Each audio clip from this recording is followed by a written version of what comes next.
Сәлеметсіздер, құрметті студенттер. Тағы бүгінгі біздің сабағымыз мәдениеттану сабағы. Бүгін бізде жай сабақ емес, бізде бүгін қонақтарымыз бар. Сондықтан сіздердің бүгінгі сабақтарыңызға сәттілік тілеймін. Бүгінгі сабақта кім жоқ, балалар? Рахмет Шанақбота и Жұмадария. Екеуі де себепті,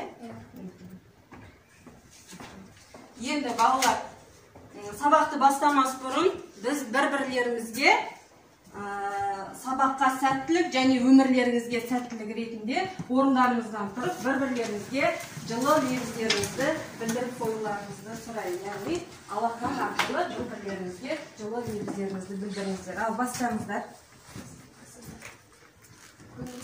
Қатты сөйлейміз, балалар, даусымыз шығар. Бүгінгі сабаққа саған сәттілік. Бүгінгі күніңе сәттілік. Бүгінгі сабақты білесің. Бүгінгі ашық сабақта өзің ойынды ойдағыда жеткізіп, жақсы бағала тиген. Айнұр?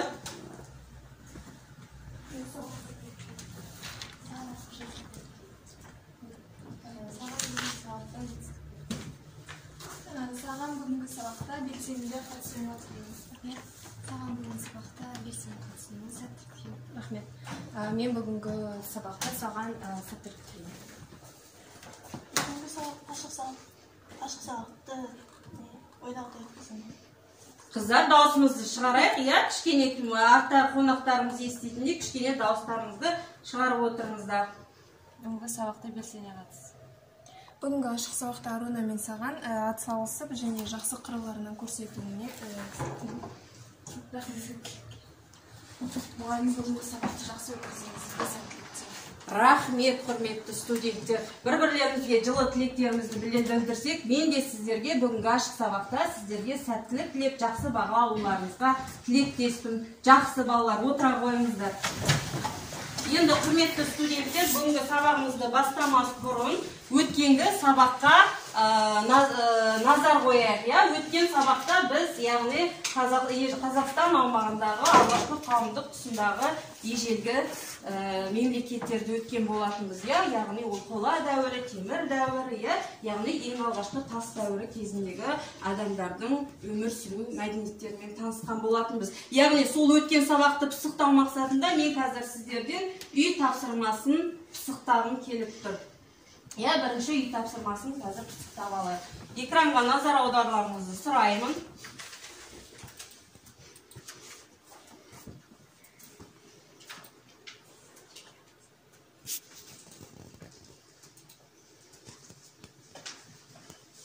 Құрметті студенттер, үй тапсырмасын мен алтын сандық әдісі арқылы сұрағым деп тұр. Бұл жерде сіздерге алтын табу сәттілік дейді. Енді сәлем достым, сандықтарды ашып тапсырмаларды орында, ұпайларды жина. Ұпайларды қалай жинаймыз, балалар? Сіздердің алдарыңызда мен жаңа сіздерге жеке-жеке өз алдыларыңызға мынандай бағалау парағын қалдырдым. Яғни бұл бағалау парағында сіздер әр орындаған тапсырмаларыңызды 10 балды ұпаймен белгілеп отырасыздар. Сабақ аяғында бірге талқылайтын боламыз. Енді ұпайларды жина. Кім үй тапсырмасы бойынша кім жауап бергісі келіп тұр? Айнұр. Қазір. Нешінші яш? Орнымыздан тұрамыз, Айнұр? 7-ші яш. Нешінші? 7-ші? 7-ші яшта жасырылған сұрақ бізде. Қола дәуірінде қандай қолөнер жақсы дамыды? Қола дәуірінде тоқыма өнері жақсы. Өте дұрыс айтасыздар. Қола дәуіріндегі табылған археологиялық қазба жұмыстарында не табылып еді? Ұршықтың бастары табылған еді. Өте жақсы. Айнұр, келесі. Аруна. Бірінші сандықты ашамыз. Бірінші сандықта біздің заманымызға дейінгі 2-ші мыңжылдықта Еуразия даласында не ойлап табылды? Біздің заманымызға дейінгі 2-ші мыңжылдықта немен байланыстырып едік? Біз өткен сабақта және де пәнаралық байланыс бойынша балалар, біз Қазақстан тарихымен өте тығыз байланыстамыз. Өткен сабақта барлығын еске түсірген болатынбыз. Енді біздің заманымызға дейінгі 2-ші мыңжылдықта қола. Дұрыс айтасыздар. Ең алғаш қола өндірісі естеді пайда болды. Оған қазір тағы да қосымша тоқталатын боламыз. Ақбота. 8-ші яш. 8 yaş. Қай жылы Қазақстанмен шектес Алтай өлкесінің Лопет деген елді мекеннің аумағынан сақ дәуіріне жататын Алтайдың алтын адамы табылған. Ол есіктен табылған алтын адамға өте ұқсас. Киімі алтын әшекейлермен безендірілген. Алтын әшекейлердің саны 1800-ден астам. Бұл адамның біздің заманымызға дейінгі 5-4 ғасырға жататыны дәлелденді. Қай жылы табылды бұл? Өткен 1997. Өте дұрыс айтасыздар, иә? Өткен сабақта айтқанбыз, алтын адамға өте ұқсас. Бірақ балалар, қазіргі таңда Қазақстан жерінен алтын адам, 10-нан аса алтын адам табылды, иә? Былтыр біз сабақта жеке сіздер естеріңізге түсірсеңіздер, Қазақстан тарихында презентация жасағансыздар, иә? Журналистік зерттеу ретінде ойларыңызға түсіріп отырыңыздар. Аружан? 4-ші яшық. Андроновшылардың негізгі айналысқан шаруашылықтары. Қазақтар мал шаруашылықпен, егіншілікпен айналысқан. Дұрыс айтасыздар, енді қазақтар деп айтуға келмейді, иә? Бұл жерде біз ең алғаш өзіміздің төл мәдениетіміз Андронов мәдениеті болып есептеледі, бірақ бұл яғни тас дәуіріндегі ең алғаш сақтардың мәдениеті деп атаймыз, иә? Яғни бұл қазақтардың демеймін. Өзі негізі қазақтың бастау алатын анау тас дәуірінен алып қарасақ, біз өзіміздің шығу тегімізді кімдермен байланыстырушы еді? Түркіден бұрын балалар, алғаш қауымдық құрылыста. Ғұндардан бұрын ежелгі тайпалар. Сақтар ғой, яғни ең алғаш біз сақтардан бастау алатын болғандықтан, яғни олар негізгі мәдениеті, Андронов мәдениеті болғандықтан, әрине біз егін және мал шаруашылығымен айналыстық, өте жақсы балалар. Жадыра. Екінші яшық, екінші сандық. Жібек жолының пайда болу тарихы. Яғни бұл жерде жібек жолы деп тұрған ұлы жібек жолы. Басында жібек жолы деп аталды деп айтқанбыз, өткен сабақта. Одан кейін неміс ғалымының несімен ұлы деген сөз қосылған. Ал нақты жібек жолының пайда болу тарихы неге жібек жолы деп аталды? Себебі жібек жолы деп аталу себебі жаңағы жолдармен сауда саттық жасаған кезде көбіне жібек матасын тасымалдаған. Сол себепті осылай жібек жолы деп атап кеткен есеп. Дұрыс, енді жібек жолы деп аталуға себеп неге жібек деп аталып тұр? Керуен жолдары. Қазір тұрып орнымыздан қолымызды көтеріп жауап береміз. Кім жауап береді? Ақбота? Жібек жолының жоқ, шатастыңыздар сіздер, қола дәуіріне өтіп кеттіңіздер. Ең алғаш бізде қазақ даласына келмей тұрып, ең алғаш жібек жолыны пайда болу кезеңін қай кезеңдегі? Біздің заманымызға дейінгі дұрыс айтасыздар, Аружан. Біздің заманымызға дейінгі 2-ші ғасырларда, яғни ұлы жібек жолы емес, жібек жолы пайда болды, керуен жолы пайда болды. Неге біз оған жібек жолы атауын бердік енді балалар? Аружан. Сауда затына байланысты ол жібек деп аталды, ұлы ол бір жолда сауда нелері. Енді балалар, жібек өндірісі қалай пайда болды? Қытайдан бастау алар. Өткен сабақтарда айттым ғой мен сіздерге, осыны жібек матасының шығу тарихын біліп келеміз дедік, яғни жібек матасы Қытай патшайымы шай ішіп отырған кезде кесесіне жібек құрты түсіп кетеді, яғни жібек құртын алам деп тартқан кезде не шығады? Жібек жіп шығады, соның атауына жібек матасы пайда болады, соның атауына жібек жолы атауы берілген болатын. Сіздер үйде бұл нені қарамапсыздар. Мен сіздерге өткенде айтқан жібек жолының пайда болу тарихын қарастырып келесіздер деп. Келесі. Кім айтты? Гүлнұр. Үшінші яшық.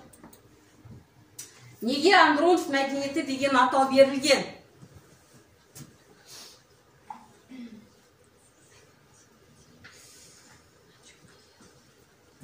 Неге Андронов деген атау беріледі балалар? Яғни Андронов мәдениетін табылған жері Батыс Сібірдегі Ачинск қаласының Андронов селосында табылғандықтан бұған Андронов мәдениеті деген атау берілген. Балалар, кім дұрыс жауап беріп отыр, өздеріңізге түртіп балдарыңызды қойып отырасыздар, я?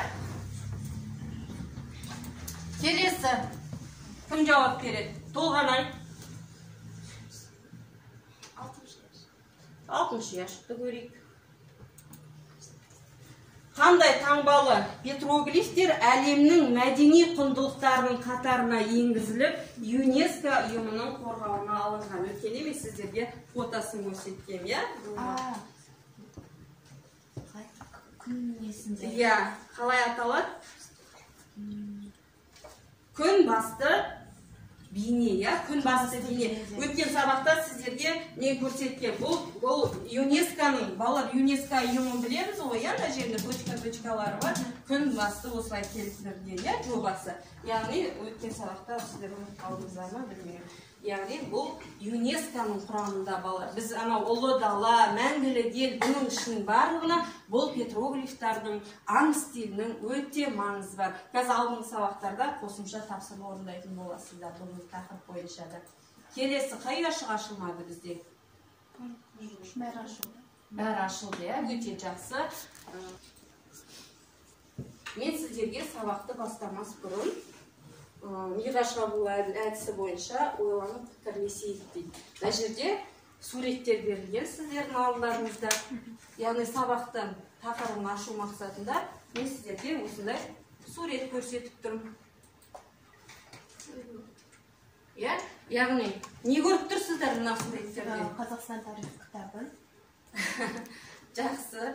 Бұл жерде енді Қазақстан тарихы кітабы біз тығыз байлансамыз ғой, бұл да тарих, оның ішінде мәдениеті. Мынау? Алтын адам. Мынау? Көне. Яғни көне жазу емес, біз жазуды руна жазуларынан бастаймыз ғой, яғни бұл нелер таңбалар. Сол кезеңдердегі. Мына жерде не көріп тұрсыздар? Археологиялық жәдігерлерді көріп тұрсыздар, енді қандай ой түйдіңіздер? Біздің бүгінгі тақырыбымызға қандай қатысы бар? Біздің бүгінгі тақырыбымыз қандай деп ойлайсыздар осы суреттерге қарап отыр? Мысалы, мына жерде мен сіздерге подсказка берейін, қола дәуірі мен Андронов мәдениетінің жәдігерлері. Сақтар, фондар және Енді оны қалай атаймыз? Біз былтыр тарихта өткенбіз. Бұл мемлекеттерді Қазақстан жеріндегі ежелгі мемлекеттер, Қазақстан жерінде ұйымдасқан ежелгі мемлекеттер. Енді, значит, бүгін біздің сабағымыздың тақырыбы қандай болады? Қазақстан ежелгі мемлекеттердің мәдениеті. Дұрыс айтасыздар, бүгінгі сабағымыздың тақырыбы балалар. Қазақ жеріндегі ежелгі мәдениеттер мен өркениеттер және қазақ мәдениетінің бастауы деп аталады. Мен бүгінгі сабағымыздың эпиграфы ретінде Нұрсұлтан Әбішұлы Назарбаев тұңғыш президентіміздің мәдениетке құрмет, өркениетке қадам. Яғни біз анау төл тарихымызды, төл мәдениетімізді білмей, бүгінгі тарихты, бүгінгі мәдениетті жасай алмаймыз. Дей тұрғанмен де қазір қосымша тапсырмалардың ішінде кездеседі. Мынау сақ заманынан келе жатқан тас дәуірі, темір дәуірі, қола дәуірінен келе жатқан бізде әлі де қолданатын мүмкін дүниелер бар шығар, оны кейінгі сабақтарда өркениет иелерінің ескерткіштері, сенім нанымдары, тілі және қазіргі заманға қоғам үшін маңызын атап көрсету. Яғни бұл біздің бүгінгі сабағымыздың мақсаты. Яғни біз бүгін осындай мақсатқа сабақ аяғында жететін боламыз. Енді балалар, мен қазір сіздерге тапсырма бермес бұрын, қазір сіздерге тапсырма беріледі. Бейнебаянға өте мұқият зер салыңыздар, тыңдап отырыңыздар. Сол бейнебаянда берілген ақпараттар бойынша қазір тапсырмалар орындаймыз. Ежелгі Қазақстан мәдениеті. Құрметті оқушылары, біз бүгінгі сабағымызда темір дәуірінде Қазақстан территориясын мекендеген тайпалардың мәдениетін қарастыра отырып, Ұлы Жібек жолының жекелеген тармақтары, сақ өнерінде аңдық стильдің пайда болуы, қаңлы жазуы мен музыка өнері және ғұндардың мәдени мұралары жөніндегі маңызды мәселелерді талқыға саламыз. Сақтардың мәдениеті. Сақ мәдениетінің өркендеуіне Иран ахеменидтерінің мәдениеті ықпал еткен. Сақтар Алтай, Сібір, Шығыс және Европа халықтарымен сауда байланысын жүргізіп отырды. Біздің заманымызға дейінгі бірінші мыңжылдықта Еуразия далаларында батыс пен шығыс, жерорта теңізі мен Қытай елдерін байланыстырған дәстүрлі халықаралық жәрмеңкелер өткізіліп тұрған. Ұлы жібек жолының лазурит пен нефрит тасылатын жекелеген бөліктер болды. Памирден шығатын лазурит Иран мен Месопотамияға, нефрит Қашқариядан Қытайға тасылды. Біздің заманымызға дейінгі бірінші мыңжылдықтардың ортасында дала жолы жұмыс істей бастады. Бұл жол арқылы далалы аймақтарға бағалы заттар жеткізілді. Дала жолының бағыты Хуанхэ өзенінен бастап Алтайдың шығыс және солтүстік сілемдерін, Қазақстан мен Қара теңіз жағалауларындағы далаларды басып өтіп, грек Этрус жерлеріне дейін жетті. Осы жолмен сақтарға Қытай жібегі, Иран кілемдері келді. Сақ шеберлері тастан, саздан жасалған қалыптарды пайдалана отырып, қазандар құйып, қанжар, жебе ұштарын және найза, ат әбзелдерін, сәндік бұйымдар, айна жасай білді. Зергерлік өнерде ағаштан ойып жасалған бейнелер мен сәндік бұйымдарды алтын мен ақта өсі кең таралды. Түрлі түсті сердолик, халцедон, агат, ақық сияқты тастардан сақ шеберлері моншақ жасады. Сақ мәдениетінде аңдық стильдің пайда болуы. Біздің заманымызға дейінгі 7 ғасырдан бастап Енді балалар, бұл жерде жаңа мұқият тыңдадыңыздар, түсіндіңіздер. Сонымен қатар сіздердің аулаларыңызда таратпа материалдар бердім, бүгінгі сабаққа қатысты, яғни мынандай таратпа материалдар. Осы таратпа материалды балалар жақсылап мұқият оқи отырып, қазір үй тапсырмасын жасайтын боламыз. Дәптертеріңізге бүгінгі күнді және сабақтың тақырыбын жазып қазақ жөніндегі ежелгі мәдениеттердің өлкеліктер және қазақ мәдениетінің бастауы. Сіздерге қазір берілетін тақырып, яғни балалар тапсырманы орындамас бұрын сіздерден топқа бөлінулеріңізді сұраймын. Мына жерде ыстық алақандар берілген, сол ыстық алақандарда сіздердің топтарыңыздың аттары жасырылған. Сондықтан мына жерден тез-тез келіп ыстық алақандарды аласыздар, сонымен топқа бөлінесіздер. Сын тапсырма орындаймыз. Келіңіздер.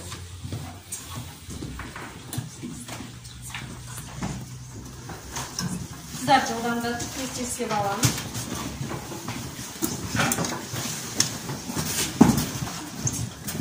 Мынау сақтар, қаңылылар, 2-ші парта, 3-ші парта, ғындар. Бүгінгі тақырыбымызға байланысты. Сақтар, қаңылылар, ортаңғы парта, мынау ғындар. Сақтар.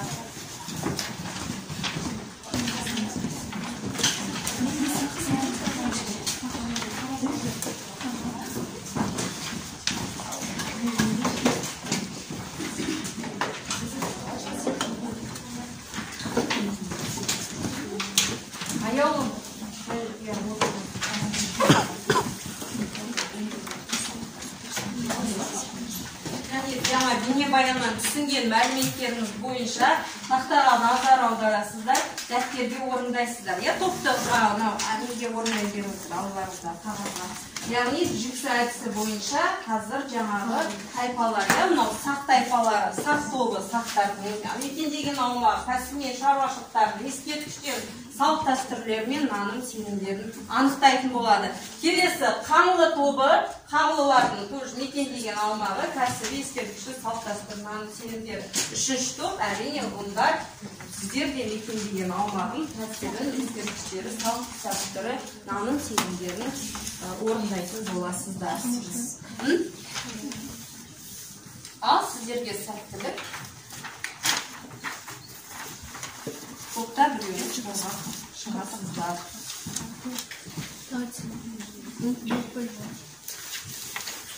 Сейчас бірінен материалдар.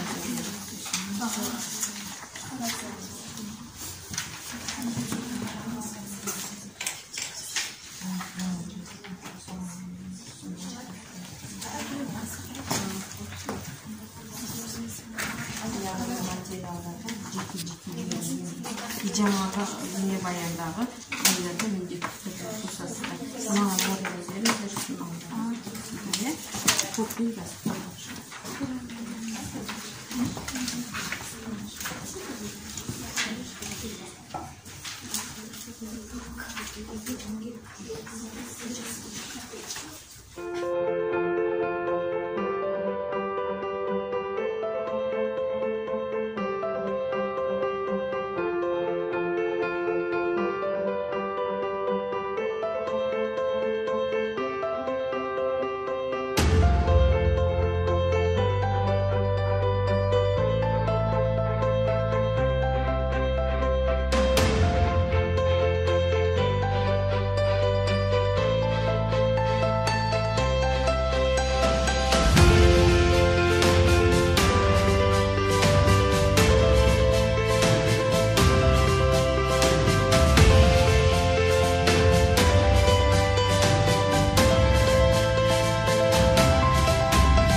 дүниелері болса, немесе қате кеткен жерлер болса, сіздер басқа топтар түзеп отырыңыздар. Жақсы. Сақтардың негізгі мекендеген аумағы оңтүстік Сібір, Алтай, Қазақстан, Еділ, Жайық, Қаратеңіз жағасы болған. Кәсібі мен шаруашылығы негізінен нефрит, базалит тастарынан түрлі бұйымдар жасаған, қанжар, жебе, қола, алтын, сүйек материалдарынан айбалта септер жасаған. Аң шаруашылығымен, егін шаруашылығымен айналысқан, ағаштан бұйымдар, тастан әшекейлер жасаған. Сонымен қатар ұлы жібек жолы өте қатты дамығандықтан жібек жолы дала жолы деп аталды. Сауда-саттық жолымен Иранға дейін өткен. Яғни жібек жолы олардың кәсіптерінің бірі болған. Ескерткіштеріне келетін болсақ, Жетісу, Сырдария, орталық, солтүстік Қазақстан сақ мәдениетті ескерткіштері сол жерлерден көп табылған. Негізінен барлығымыз білеміз, Есік қаласында алтын адам табылды. Және Бесшатыр мазарында да осы алтын адам ескерткіштер табылған. Яғни алтын адам сақтардан сақ мәдениетінен қалған ескерткіштер.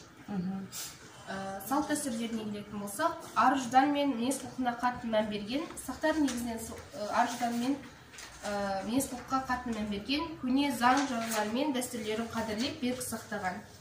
Сонымен қатар аңыз стиль өнерімен өз қолтаңбасын қалдырған алғашқы сақтар болған. Асыл мұраның қатарына олардың тілін атауға болады. Енді балалар, бұл жерде тіл мәселесіне келетін болсақ, біз нақты, мысалы, сақтар, қаңлылар, ғұндар белгілі осындай тілде сөйледі деп ешқандай мәлімет бере алмаймыз. Яғни, ғылымда болжам бойынша Еуропа тілдерінде, Иран тілдерінде сөйлеген деген қауесет бар. Яғни, нақты ғылымда осы тілде сөйлейді. Мысалы, ғұндарды айтып жатыр, түркі тілдерінде сөйлеген деп, бірақ біз олардың түркі тілде сөйлеуіне ешқандай ақиқат бере алмаймыз. Өйткені ғұндардан кейін түркі әлемі басталды. Алдында түркілер қандай тілде сөйледі, ол туралы нақты біз ғылымда ештеме айта алмаймыз. Яғни, балалар, сонымен қатар тарих сабағында еске түсірейікші, жаңа қоныстарға мекендеген аумақтарын өте дұрыс айтып шықтыңыздар. Енді барлықтарыңыз қатысыңыздар. Қазақстан жерін мекендеген сақ тайпаларының біз үш қоғамын қарастырғанбыз, тарих сабағында. Бұл да бізге бүгінгі сабақ қатысты. Қандай үш қоғамы бар еді, балалар? Тиграхаут сақтары, сосын Хаома варгалар, сосын Парадарайлар. Яғни, бұлар Қазақстан жерін мекендеген үш қоғамы, балалар, үш қоғамы. Яғни, бұлардың балалар біздің қазіргі төл мәдениетімізге қосып жатқан үлестері ұшан теңіз. Мысалы, жаңа айтып отырсыздар, сақтар мал шаруашылығымен айналысты, аң шаруашылығымен, егін шаруашылығы. Мысалы, жаңа өздеріңіз атап өткен Тиграхаут сақтары деген кімдер еді? Тиграхаут сақтары. Мен неге айтып тұрмын, қазір бұл бойынша тапсырма орындайсыздар. Тиграхаут сақтары дегеніміз қазіргі біздің қыздардың киіп жүрген сәукелесі тектес бас киім кигендіктен оларды шошақ бөріктілер деп атады. Яғни Тиграхаут сақтары мынау Жетісу аймағын мекендеген. яғни шошақ бөріктілер деп аталды. Одан кейін екінші хаома варгалар, яғни хаома десе қазір ойымызға жаман сусын елестейді, мысалы енді айта берейік жарайды, ащы сусынды елестетеміз. Бірақ сақ қоғамы негізгі шаруашылығы қой және жылқы шаруашылығы болған, яғни ақ сусын ішетіндер деген мағынаны білдірген, яғни жылқы шаруашылығы негізгі кәсібі болғандықтан олар қымыз ішті деген мағынаны білдіреді. Қазіргі біздің қоғамда оны кереғар әрекет, яғни ащы сусынның аты қазір хаома десе бізге ойымызға ащы сусын, ол біздің анау көне тарихымыз шығу тегімізде сақтардың ішкен қымызы деп аталады. Одан кейін тара дараялар, олар қай жерде өмір сүрген? Теңіздің арғы жағындағы сақтар деп аталады. Теңіздің арғы жағындағы сақтар дегеніміз мынау Каспий қазіргі құнды жадиы, ол балалар аң стилі, Мен былтыр Қазақстан тарихы пәнінен сіздерде өткенде айтқан, мынау қалалық музейға барып қарасаңыздар, тура көшірмесі музейде тұр деп, бірақ ешқайсыңыз барып көрген жоқ шығарсыздар. Или көрдіңіздер ме? Көрдіңіздер, дәлме-дәл қимасы біздің қалалық музейде де бар. Міне қималарының суреттері мынау неден қарсаңыздар көресіздер. Яғни бұл жерде жаңа отанасы, жаңағында қорған деген мәселелер, және де біздің қазіргі оюымызға келетін нелерді байқайсыздар. Мысалы қошқар мүйізді оюларымызға келетін оюлардың бейнелері бейнеленген. Ол кезде мысалы сақ қоғамының киімінде де балалар сақтар жаңа тон шапан киген, қолдан тігілген. Сол кезде олардың оюлар қошқар мүйіз тәріздес. Егер ол жоғары қараса, ол әйел адамның киімі деп есептелген мына нелер, бейнелер. Егер бұл бейнелер төмен қаратылса, ол асқар тау, пана деген мағынаны білдірген, төмен қаратып, яғни бұл ер адамдардың киімі. Ал жоғары қараса, әйел адамдарды отанасы, жылулық деген мағынаны білдірген, яғни өте жақсы жаңағы Айнұрдың атап өткен наным сенімдері, наным сенімдері олар негізінен отқа табылған, күнге табылған, және күн мен от зұлымнан қорғап тазартады деп ойлаған, және малуларды өртеп тазарту сақтарда көп кездескен. Яғни бұл үш ежелгі ерте бұл мемлекеттердің барлығы не істеді? Табиғаттың дүлей күштерінен қорыққаннан бір-бірлерімен жақындасып өмір сүрді. Яғни олар не істеді? Отты Құдай деп санады. Жаңа деген аумағы Сырдария талас өзендеріне орналасқан. Кәсібі мен шаруашылығы ұсталық кәсіп, керамикалық ыдыстар, зергерлік бұйымдар жасау және тас пен сүйектерден бұйымдар жасау. Ал ескерткіштеріне Алтынасар қола жұрты, тыңдап отырыңыздар. Ташкент төңірегінде орналасқан Қауышы ескерткіші, Арал теңізінің шығыс жағында орналасқан Жетасар ескерткіші және Сырдария өзенінде орналасқан Отырар Қаратау ескерткіші. Салт дәстүрлерінен айта кететін болсақ, олар өлген адамды жерлеген кезде лақыттап қазылған көрге жерлеген, мәйіттің жанына сол тамақ ішкен ыдысын, ер адам болса қару-жарақтарын, әйел адам болса әшекей бұйымдарын бірге көмген. Ал наным сенімдеріне күллі скиф сараматтар ең құдіретті деп білген. Соғыс құдайы Ареске үлкен құрмет көрсеткен. Ареске дегенде, мысалы біздің ғалымдар мүмкін Арыс деп атауы мүмкін дейді. Бізде Арыс деген Қазақстан жерінде елді мекеннің атауы бар. Сондықтан Ареске құдайы дегенді, может Арыс құдайы деп атауымыз мүмкін деген тарихшылардың болжамы бар. Енді тақтаға назар аударыңыздар, мына жерде қаңғылар, яғни біз қаңғылар туралы деректерді Қытай жазба деректерінен аламыз. Мынау Бекен деген жерлері, яғни археологиялық ескерткіштері, жаңа өздеріңіз айттыңыздар, жаңа Қоңыртөбеде табылған бедерлі асыл тастар, сосын қорымдар, Қауыншы, Отырар, Қаратау, Жетасар археология, мұның барлығын жаңа аяулым айтып кетті. Сіздердің алып қосарларыңыз бар ма, құрметті студенттер, басқа топтар? Қосыласыздар ма қаңлы мәдениеті бойынша? Қосыласыз. Өте жақсы, аяулым отыралы. Ғұндар мекендеген аумағы орталық Азия және Қытайдың солтүстік жерінде. Кәсібі мен шаруашылығы. Ғұндар көбінесе қол өнер кәсібі дамыған. металдан, сүйек пен мүйізден, тас пен саздан әртүрлі әшекейлер, айналар, ыдыстар тағы басқа керекті құралдар жасаған. Ондарда мал шаруашылығы жақсы дамыған. Ескерткішіне келсек, олар археологиялық ескерткіштер 3 кезеңнен тұрған. Шығыс Қазақстан ескерткіштері, екінші Қазақстан, Орта Азия, Еділ жердегі ғұндардың жергілікті тайпаларға орналасу нәтижесінде пайда болған ескерткіштер, үшінші Қазақстаннан оңтүстік Орал, Еуропаға барған жаңа бірлестіктің қалдырған ескерткіштер. Ескерткіштерге көбінесе сақина, сырға, кілем, түрлі ыдыстар қалған.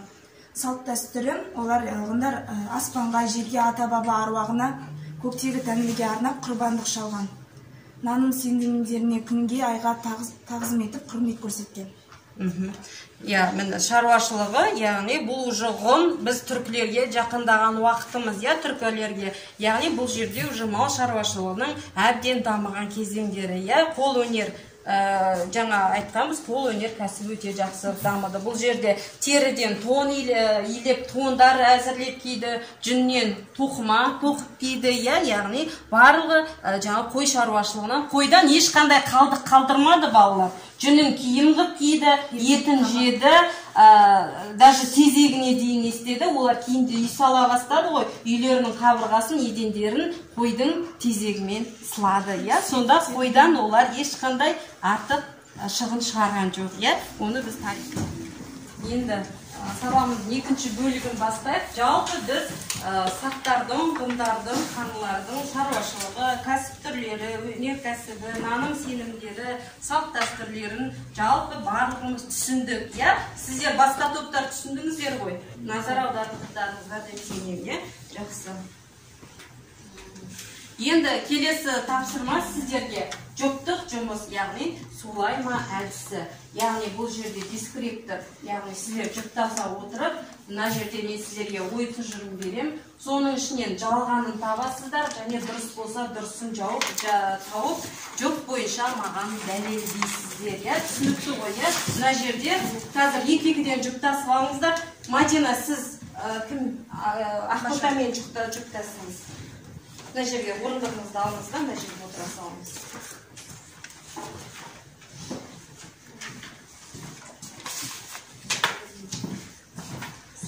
Шындық болса шындық екенін дәлелдейсіздер, жалған болса жалған мәліметті не істейсіздер, дұрыстап бересіздер.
Алматы облысындағы Есік қаласына таяу жерде көне сақ қорғандарында археологиялық қазба жұмыстарын жүргізу барысында Сақ бекзадасының қабірі табылды. Онда жерленген адам алтын адам деген атқа ие болды.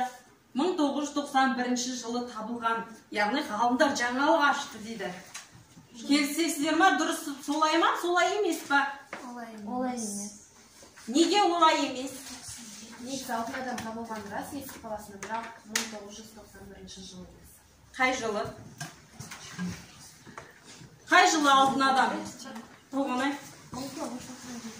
Ой, ол жаңағы нелер ғой. 1960 Өте Аруна дұрыс айтады. 1969 жылы Есік қаласының маңынан, яғни ғалымдар жаңалық ашты, алтын адамы табылды. Қазіргі таңда балалар алтын адамы 10-нан асты. Кейінгі табылғаны мынау Аягөз қаласында сақ патшайымы табылды. Оған Аягөз патшайымы деген атау берілді. Міне өткенде Ақтөбе облысынан табылды. Ол кезде Ақтөбе облысында табылған сақ бекзадасының үстінде жаңа мен көрсеткенімдей алтын адам бейнесінде киім емес, ол уже қол өнерінің дамығандығын көрсетеді. Яғни ол жерде алтын домалақ, түйме тектес ретінде киімдерге тігілген. Өйткені жаугершілік заманда атқа мініп түсуге, жүгіруге ыңғайлы етіп, түйме ретінде мынау кеуде тұсына, қолының тұсына, аяқтарының тұсына жаңағы қорғану мақсатында келген. Мысалы, қазіргі таңда сол табылған алтын адам бойынша кино түсіріліп жатыр Қазақстанда. Егер ол кино жарыққа шығатын болса, барлығымыз бірге тамашалайтын боламыз. Енді жүк бойынша келіңіздер, кім дайын? Ірі ескерткіштің бірі Алтын Аса қала жұрты. Қала билік соқпа дуалмен қоршалған 16 гектарға жуық жерді алып жатыр. Тұрғын үйлері қорған тәріздес орналасқан. Қатарластары салынған менсіз үйлер болған. Бөлме едендерінің үстіне қалқа төсектер жасалып, қабырға ойып жасалған пешпен жылытылады.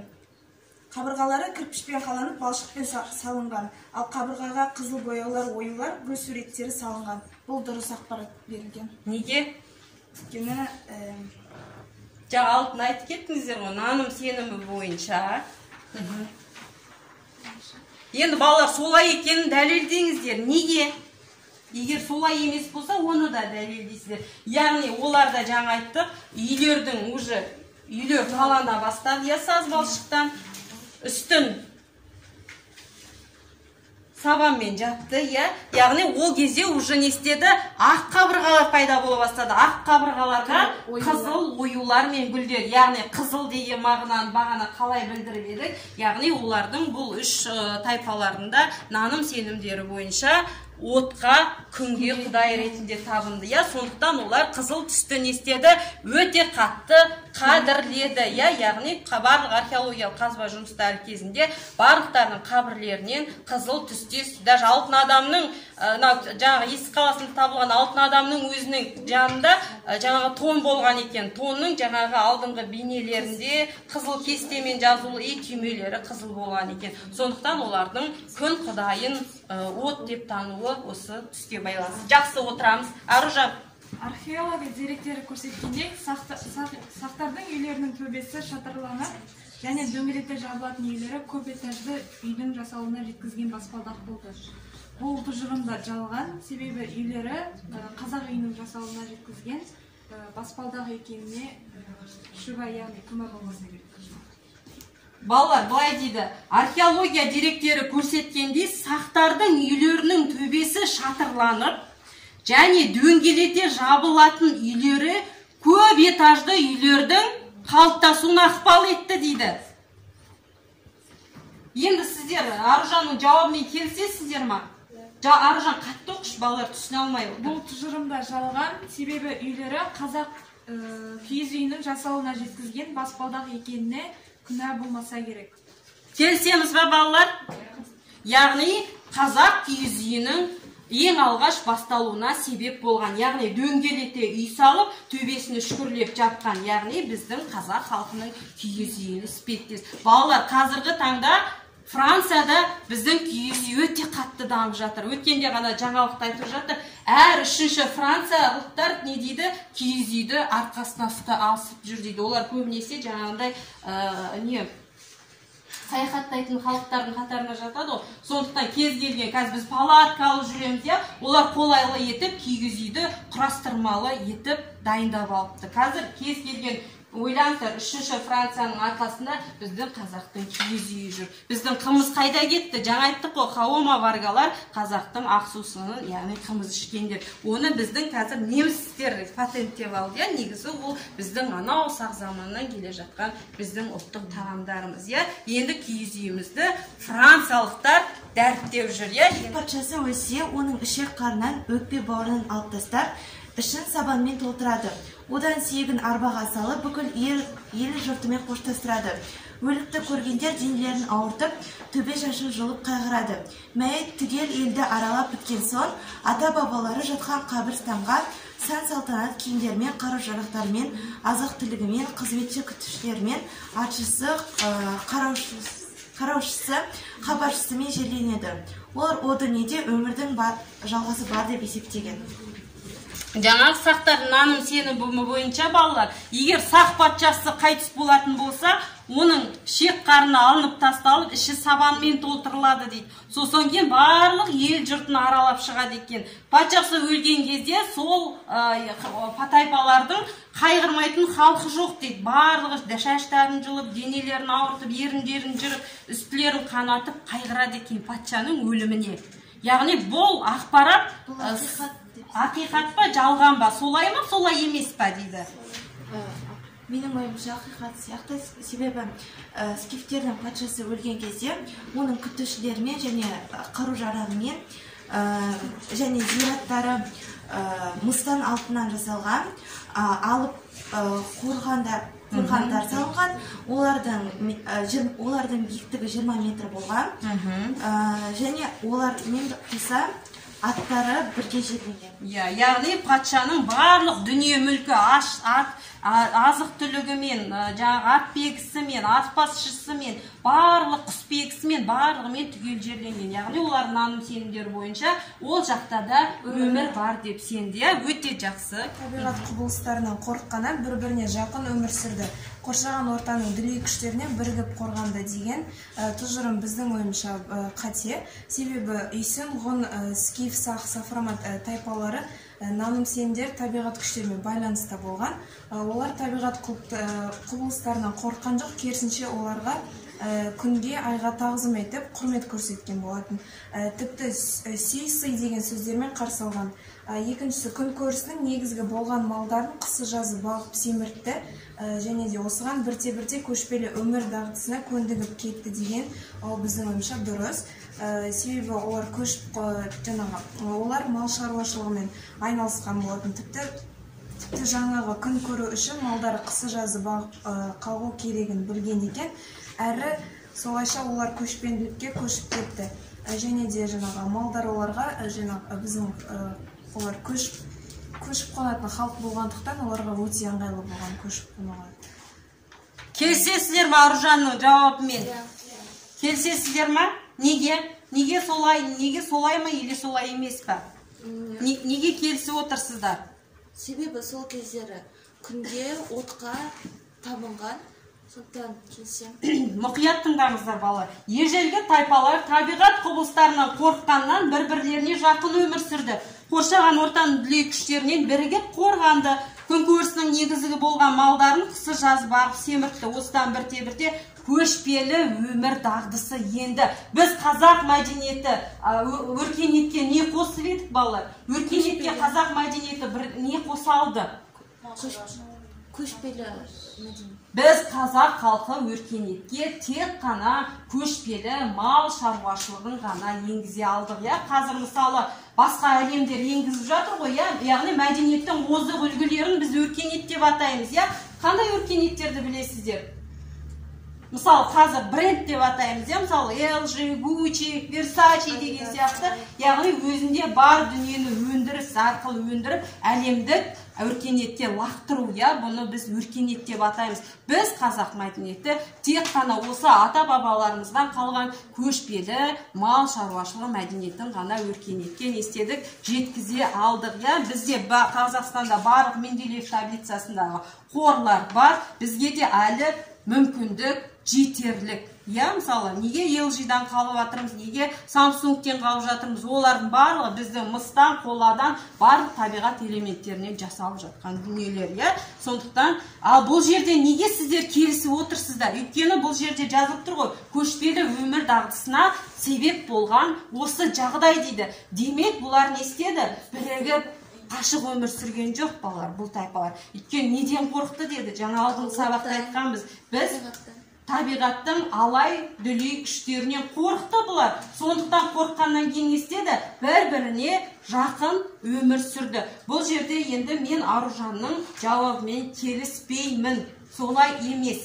Өйткені бұл жерде бұл тайпалар бір-біріне өте жақын өмір сүрді. Яғни табиғатта оның тайпалары қабірлерінен жиі жасыл түсті заттар табылған.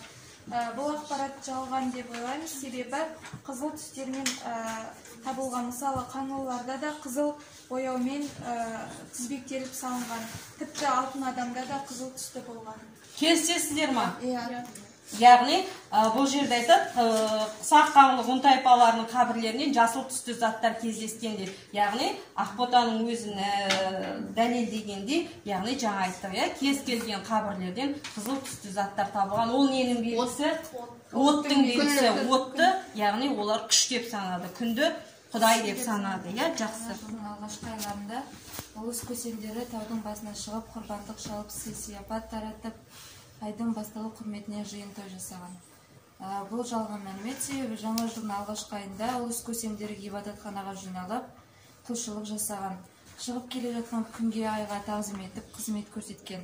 Айдың бастапқы күндерінде ерекше мән беріп, сүй деген сөздермен қарсы алған. Өте жақсы, дұрыс айтар. Яғни, бұндар діни сенімдер бойынша алғашқы айларда не істеген? Яғни жаңа шыққан күнге табынған, яғни ғибадатханаға барып, күнге құрмет көрсетіп, және айдың туған кезінде сәтті сапар болады деп, яғни ұсақ ірілі соғыс жорықтарына айдың басында шығып отырған. Яғни бұл да бір күннің құдіретті екенінің белгісі болып танылады.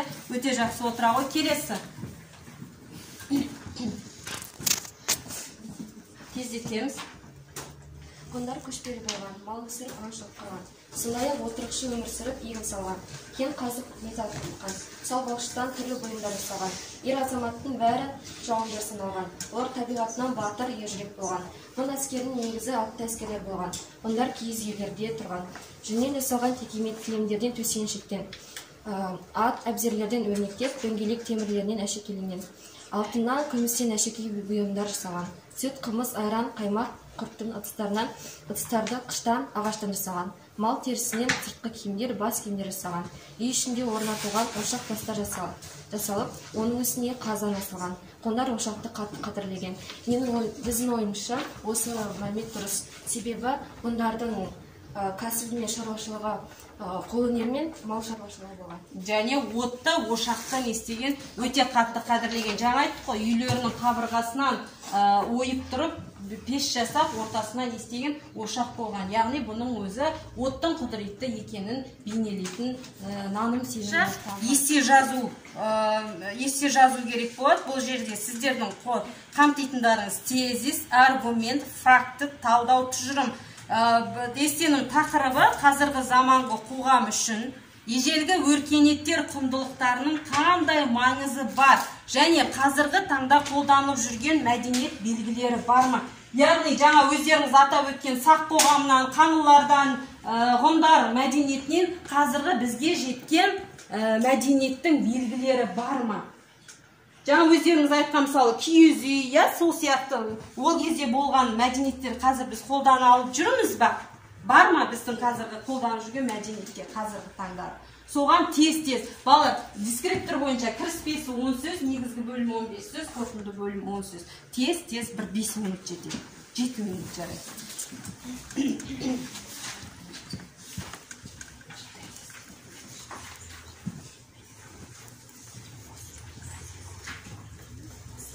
Ортаға шығыңыз.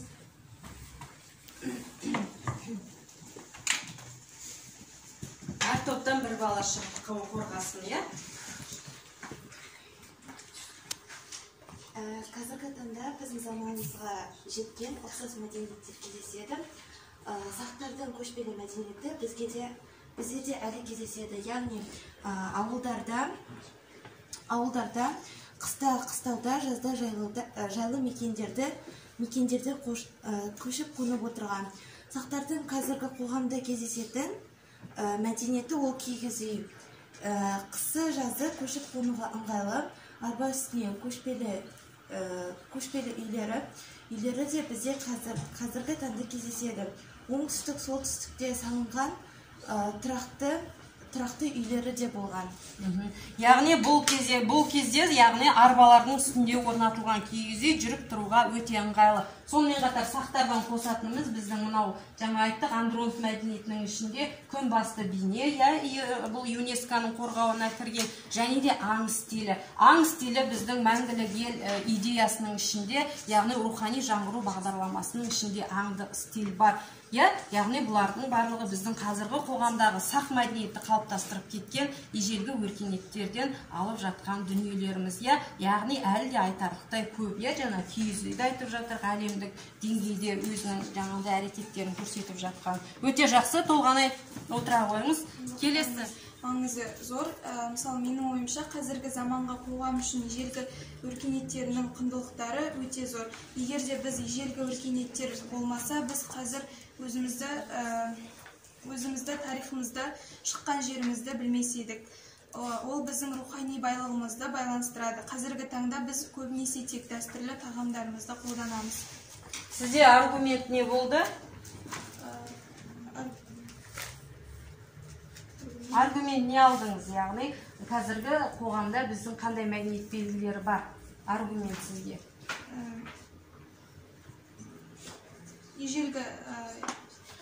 Ежелгі тарихымызда, яғни ежелгі тарихымыздың барлық таңбалары біздің қазақ мәдениетінен бастау алады, көрініс табады. Жаңа айттық қой, сақтардың киім үлгісі, кез келген қаңлылар болсын, ғұндардың болсын, барлық киім үлгісіндегі оюлар біздің қазіргі киіп жүрген шапанымыздағы түрлі түсті оюлар, бұлардың барлығы біздің қазақ мәдениетінде қазіргі белгілері бар. Біз өзіміздің тарихымыздан ада емеспіз, өйткені біз қандай идея қалыптастырдық. 2014 жылы Нұрсұлтан Әбішұлы Назарбаевтың халыққа жолдауын білеміз, бір мүдде, бір болашақ, бір мақсат. Сол жерде мәңгілік ел идеясын қозғаған болатын. Ол кімдерден қалған мәңгілік ел идеясы? Анау түрік қағанатының кезіндегі Тоныкөк. Тоныкөкті қайдан шықты дейміз біз? Тарихшылардың есебінше біз оларды ғұндардан шыққан, яғни үш қағанның кеңесшісі болған Тоныкөк. Яғни не деді ол? Түркі халықтары бөлінбеңдер деді. Біздегі қазіргі мәңгілік ел идеясының негізгі себептері осы Тоныкөк. Оны біз қайдан аламыз? Ғұндардан аламыз. Бізде әлі мәдениеті бар ғой, көк тәңірі дейміз, ой бір тәңір құты деген. Яғни бұлар ғұндардан қалған. Бізде әлі көкке қарап, мысалы, тәңірден тілеу тілейміз, жақсылық тілейміз, олардың барлығы сол наным сенімдерден қалған. Кел айналым. Қазіргі заманда қоғам үшін ежелгі өркениеттер құндылықтарының бірі киіз үй. Ол ежелден бері қолданылып келе жатыр. Киіз үй кеңінен тараған, тіпті оны басқа елдерде қолданады. Киіз үйдің маңызы өте зор. Көшіп қонуға да өте ыңғайлы, қыста қыстауға, жазда жайлауға тұруға да болады. Жақсы, сізде де аргумент не? Киіз үй, яғни киіз үй қазіргі біздің мәдениеттің белгілерінде де бар. Және де балалар бұл тақырыпты үйде де қосымша тағы да немесе жоқ деп жауап бересіздер. Қазір мен сіздерге яғни шындық немесе қате әдісі бойынша сұрақтар қоятын боламын. Яғни қазір экранға назар аударыңыздар.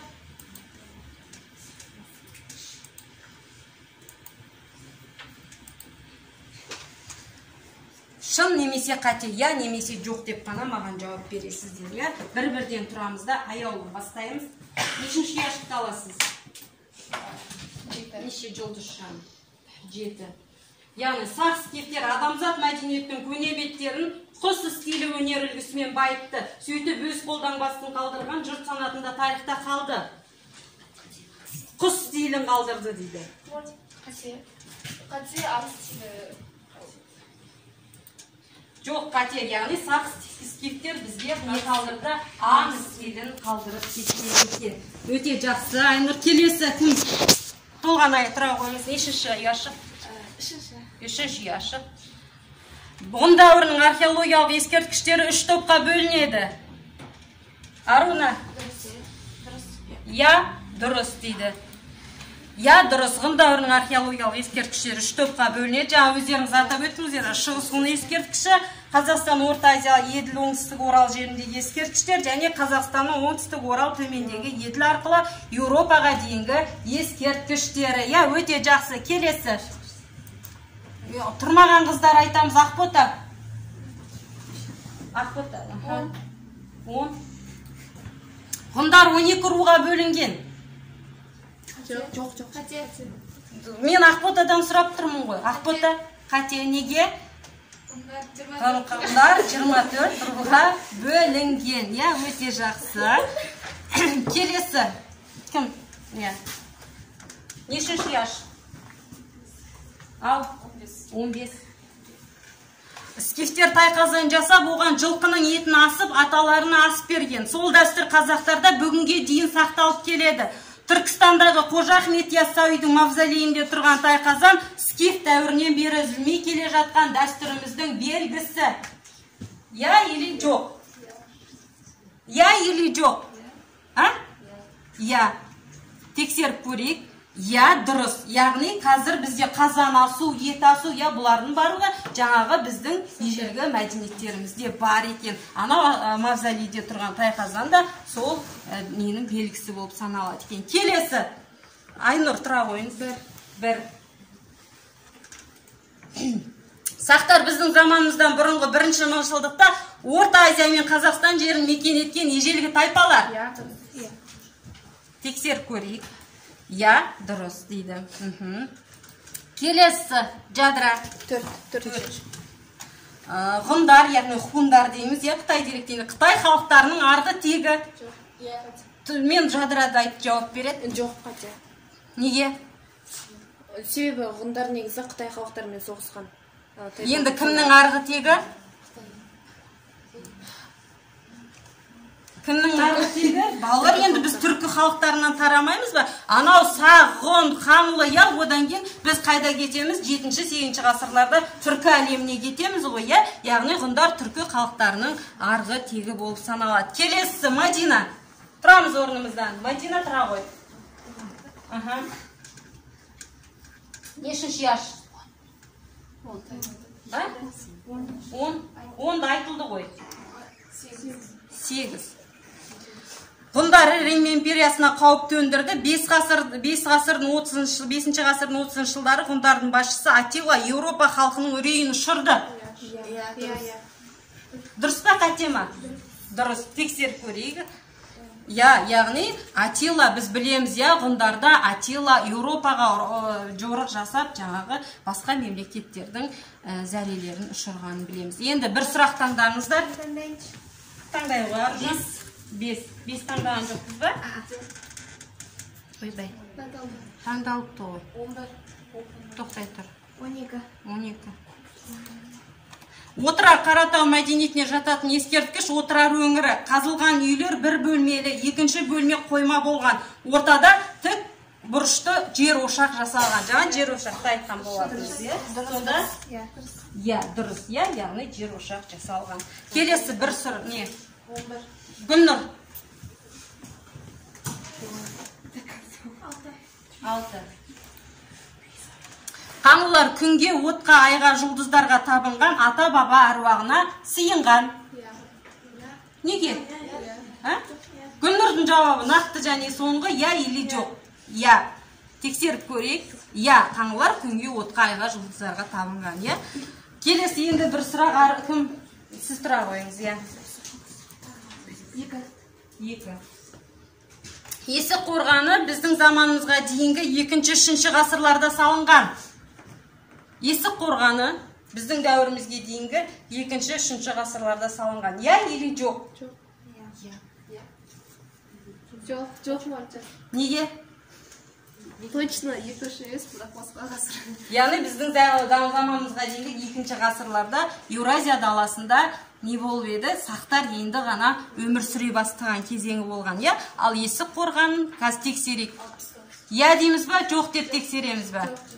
жоқ, қате есік қорғаны біздің заманымызға дейінгі 6-7 ғасырларда салынған. Өте жақсы балалар, бүгін сабаққа белсенді қатыстыңыздар, иә? Алдарыңыздағы бағалау парағын ұмытқан жоқпыз ба? Әр бөлім бойынша бағалау парағына бағаларыңызды қойып отырдыңыздар, иә, балдық жүйеде.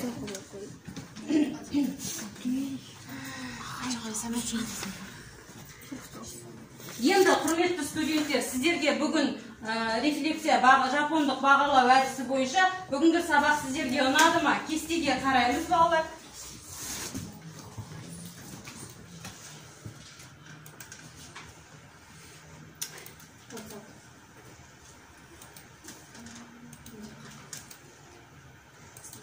Мынау кестеге қараңыздар, сол жерде бағалау әдісі бойынша жаңағы нелеріңізді көрсетіп шығыңыздар, өздеріңіздің көңіл күйлеріңізді.